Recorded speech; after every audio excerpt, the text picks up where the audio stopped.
من أحب سنتي فقد أحبني ومن أحبني كان معي في الجنة যারা আমার সুন্নতকে মহব্বত করে তারা যারা আমি মুহাম্মদ রাসূলুল্লাহকে মহব্বত করলো আর তারা যখনই আমাকে মহব্বত করলো তারা জান্নাতেও আমার পাশাপাশি থাকবে। বলেন আল্লাহু আকবার। আমরা নামাজ যদি পড়ি নবীজির সুন্নত তরিকায় তাহলে আমাদের কষ্ট করে বিভিন্নভাবে এত কষ্ট করিয়া জিম করতে হবে না, কারণ মানুষের যে অন্তরের হৃৎপিণ্ড আছে, স্পন্দন আছে, স্বাভাবিকভাবে যখন একদম নড়াচড়া করে না তখন তার এটা থাকে মাত্র 70। কত থাকে?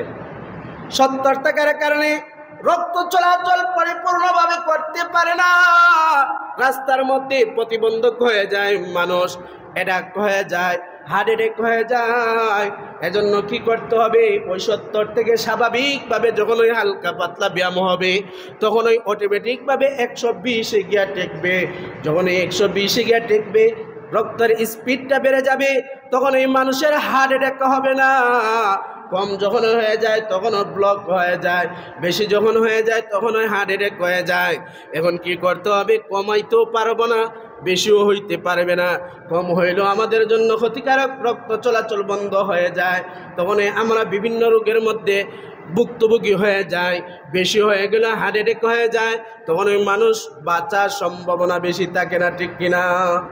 এজন্য সব থেকে শ্রেষ্ঠ তরিকাটাই হলো আমাদের আল্লাহর হাবিব মুহাম্মদ রাসূলুল্লাহ বলেন, তোমাদের জিম করতে হবে না, তোমরা হালকা পাতলা ব্যায়াম করো প্রতিদিন একটা টাইম করিয়া।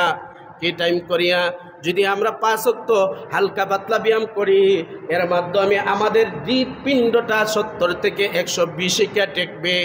120 গিয়া যখন টেকবে আমরা পরিপূর্ণ সুস্থ থাকবো, রক্তর চলাচল সুন্দর মতো হবে, কোলেস্ট্রল থেকেও বাঁচতে পারবো। আর যদি ভারী জিম হয় 150-এর ঊর্ধ্বে 60-70 হয়ে যায়, তখন তার একটা স্পিড এত বেগ হয়ে যায়, হওয়ার কারণে রক্তনালী কন্ট্রোল করতে পারে না, এক পর্যায়ে ফেটে যায়, মানুষ হার্ট অ্যাটাক করে, ওই হার্ট অ্যাটাক করে মানুষ মারা যায়। এজন্য আল্লাহর হাবিব মুহাম্মদ রাসূলুল্লাহ 5 ওয়াক্ত নামাজ পড়তেন, 19 ওয়াক্ত নামাজ পড়তেন, আমাদের জন্য দিয়েছেন 5 ওয়াক্ত। সাহাবায়ে কেরামদের জন্য ফরজ করে দিয়েছেন 5 ওয়াক্ত, আমাদের জন্য ফরজ করে দিয়েছেন 5 ওয়াক্ত। রাত্রিবেলা যখন আমরা ঘুমায় যাই, ঘুমানোর কারণে আমাদের খানাপিনা বন্ধ হয়ে যায়, বন্ধ হওয়ার কারণে কোলেস্টেরলের মাত্রা কমে যায়, সুগারের মাত্রা কমে যায়। যখন ওই অতিক্রম হয়ে যায় তখন ওই মানুষ আবার ক্ষতির মধ্যে পড়ে, স্বাভাবিক থাকতে হবে। এই সময় আল্লাহর হাবিব মুহাম্মদ রাসূলুল্লাহ আমাদের জন্য সুন্দর সিস্টেম করে দিয়েছেন।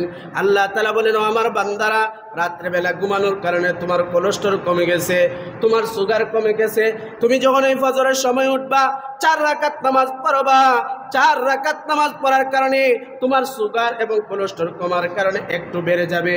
একটু যখন বেড়ে যাবে তুমি তখনই পরিপূর্ণ সুস্থ থাকবা। বলেন আল্লাহু আকবার। পরিপূর্ণ সুস্থ থাকবা। ফজর পরে আমরা বিভিন্ন ইবাদত করিয়া কাজ কামের মধ্যে লেগে যাই, দুপুরবেলা অনেক খাওয়া দাওয়া হয়, অনেক ফ্রাই, জাল ফ্রাই, এভাবে বিভিন্ন ধরনের ফাস্টফুডের খাবার হয়, ঘর বাড়িতে মধ্যে অনেক রান্না বাড়া হয়, সবগুলাকে খেয়ে আমাদের কোলেস্ট্রলটা হাই হয়ে যায়, সুগারটা হাই হয়ে যায়। আল্লাহ তাআলা বলেন, ও আমার বান্দা, রাত্রিবেলা ঘুমানোর কারণে কমার কারণে আমি 4 রাকাত নামাজ দিয়েছিলাম, এখন তুমি তো দিনের বেলা কিছু খাইলা, তোমার কোলেস্ট্রলটা আর সুগারটা বেড়ে গেছে, তোমার পরিপূর্ণ হাই কোয়ালিটির জিম করতে হবে না, হালকা পাতলা জিম যখনই তুমি করবা, ব্যায়াম করবা, এর মাধ্যমে তোমার কোলেস্ট্রলটা কমে আসবে, সুগারটা কমে আসবে। এজন্য আল্লাহ তাআলা দিয়েছেন, ও আমার বান্দারা, তোমরা এই মুহূর্তে 12 রাকাত নামাজ পড়বা। সেই নামাজটা কি বলেন? সেই নামাজটা হলো জোহরের নামাজ।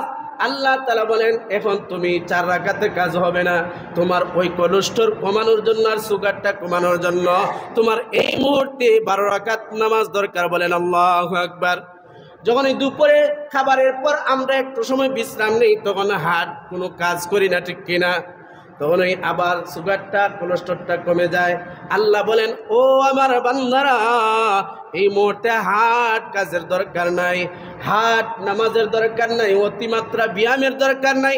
তুমি এখন বান্দা হালকা পাতলা ব্যায়াম করো, আসরে 4 রাকাত ফরজ পড়ো, এর মাধ্যমে তোমার কোলেস্টেরলটা নেমে আসবে, এত হাই হয় না, স্বাভাবিক হয়ে যাবে, সুগারটাও স্বাভাবিক হয়ে যাবে, একদম নিম্ন লেভেলের হবে না, আবার হাইও হবে না।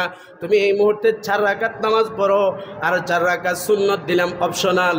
তুমি যদি পড়ো তে আলহামদুলিল্লাহ, না পড়লেও কোনো বাধ্যবাধকতা নাই, কিন্তু আমরা কি ছেড়ে দিব? কথা বুঝেন নাই না? আমরা যেহেতু নবীর উম্মত, নবীজির সুন্নতগুলোকে যত পালন করব তত আমাদের দুনিয়ার মধ্যে ফায়দা, আখিরাতেও ফায়দা। নবীর সুন্নতকে মহব্বত করলে আল্লাহ রসুলকে মহব্বত করা হয়, আর আল্লাহ রসুল বলেন কানা মাই ফিল জান্নাহ, যারা আমার সুন্নতকে মহব্বত করে তারা আমাকে মহব্বত করে, আর তারা জান্নাতে আমার সাথে থাকবে। বলেন আল্লাহু আকবার। আমরা নবীজির উম্মত হিসাবে নবীজির সাথে জান্নাতে থাকতে চাই কিনা? ইনশাআল্লাহ আমরা থাকতে চাই কিনা? এজন্য নবীজির সুন্নতগুলোকে আমরা পরিপূর্ণ পালন করতে হবে। আল্লাহ তাআলা বলেন, ও আমার বান্দারা, তোমরা আসরের নামাজ পড়িয়া বিভিন্ন নাস্তা করলা, এখন চা নাস্তা করলা, কোকা কোলা পান্টা এগুলা খাইলা, খাওয়ার কারণে আবার কোলেস্টেরলটা বেড়ে গেছে। এখন কি করবা? আরেকটা ব্যায়াম করো, মাগরিবের নামাজ আমাদের জন্য 7 রাকাত করে দিলেন, এর মাধ্যমে তোমার কোলেস্টেরলটা আর সুগারটা নিয়ন্ত্রণে আসবে। এজন্য আল্লাহ তাআলা 7 রাকাত নামাজ আমাদের জন্য দিয়ে দিলেন। মাগরিব পরে আমরা হাড খানা খাই, রাত্রেবেলা তো আর খাবো না, কিন্তু আমরা খাই এশার পরে। নবীজি এবং সাহাবায়ে কেরাম কোন সময় খাইতেন? খানাটা মাগরিব পরে খাইতেন। আজকের ইউরোপিয়ান যারা আছে তারাও দেখা যায় সন্ধ্যার পরে রাত্রের খাবারটা সেরে নেয়, ঠিক কিনা? ঘুমানির আগে হালকা পাতলা চা নাস্তা করে নেয়, এইভাবে না? যে এটা কেন করে?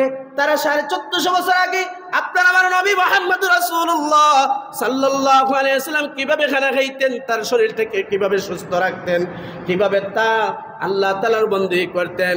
এখন আল্লাহ বলেন, ও বান্দা, তোমার 7 রাকাত নামাজে হবে না, এখন তুমি 17 রাকাত পড়তে হবে। ওই 17 রাকাত নামাজটা কোনটা একটু বলেন? এশার নামাজ। এশার নামাজ যখন আমরা 17 রাকাত নামাজ পড়িয়ে ঘুমিয়ে যাই, কোলেস্টেরলটা একদম স্বাভাবিক থাকে, ঠিক কিনা? সুগারটা একটু স্বাভাবিক থাকে। আল্লাহ তাআলা বলেন, এটা তো 11 মাসের থিওরি দিলাম। আল্লাহ বলেন, যখন ওই রমজান মাস আসে, রমজান মাস আসার পর যখন ওই মাগরিবের আজান হয়ে যায়, তুমি সারাদিন রোজা রাখার কারণে তুমি কিছু খাও নাই, মাগরিবের আজান হওয়ার কারণে ইফতার করলা, বিভিন্ন হাই কোয়ালিটির আইটেম তুমি সামনে আহার আনলা, আনিয়া তুমি ইফতার করলা। ইফতার করার কারণে তোমার সারাদিনে যা কমছিল এর চাইতে কয়েক গুণ বেড়ে যায়। এখন তুমি কি করবা? তুমি এশার নামাজ 17 রাকাতে কাজ হবে না। ও আমার বান্দারা, এখন তুমি 17 রাকাত তো পড়বা, আমি আরো তোমার কোলেস্টেরল সুগার কমানোর জন্য আরো 20 রাকাত তারাবির নামাজ দিয়ে দিলাম। বলেন আল্লাহু আকবার।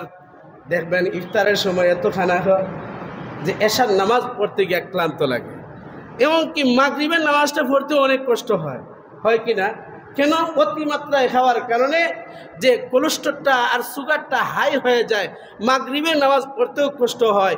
এমনকি মাগরিব পরে যখন আপনি একটু রেস্ট নেবেন, বিছানায় গেলেন, অটোমেটিকভাবে আপনার ঘুম এসে যায়। কেন হয়? অতিমাত্রায় কোলেস্টেরল আর সুগার বাড়ার কারণে আপনার শরীর এই পর্যায়ে হয়ে যায়।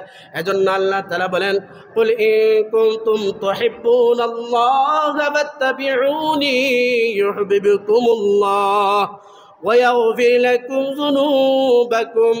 আল্লাহ তাআলা বলেন, ও আমার গোলাম, তোমরা যদি আমি আল্লাহকে ভালোবাসতে চাও, তোমরা যদি আমি আল্লাহকে ভালোবাসো, দুনিয়ার মধ্যে আমি 2টা পুরস্কার দিব। বলেন আল্লাহু আকবার। কয়টা পুরস্কার? 2টা পুরস্কার দিব। একটা হলো তোমরা আমি আল্লাহকে ভালোবাসলে, একটা কাজ করলে আমি আল্লাহ 2টা পুরস্কার দিব। একটা কাজ কি? ফাত্তাবিউনি, আমার হাবিব মুহাম্মদুর রাসূলুল্লাহর সুন্নতকে অনুসরণ করবা, তার রীতিমতো চলবা। উনি কিভাবে হাঁটছেন, উনি কিভাবে খানা খাইছেন, উনি কিভাবে ঘুমাইছেন, উনি কি ইবাদত করেছেন, ওই সবগুলা যদি তোমরা ফলো করো, তাহলে আমি আল্লাহ তাআলাকে তোমরা মহব্বত করতে হবে না, আমি আল্লাহ তাআলা তোমাদেরকেই মহব্বত করব। বলেন আল্লাহু আকবার। ফাত্তাবিউনি ইউহিব্বুকুমুল্লাহ, তোমরা চাইবা আমাকে মহব্বত করতা, না না তোমরা আমাকে মহব্বত করতে দাবি একটাই, তোমরা নবীর সুন্নাত অনুসরণ করবা, অনুকরণ করবা। আমি আল্লাহ তাআলা দুইটা পুরস্কার দিব।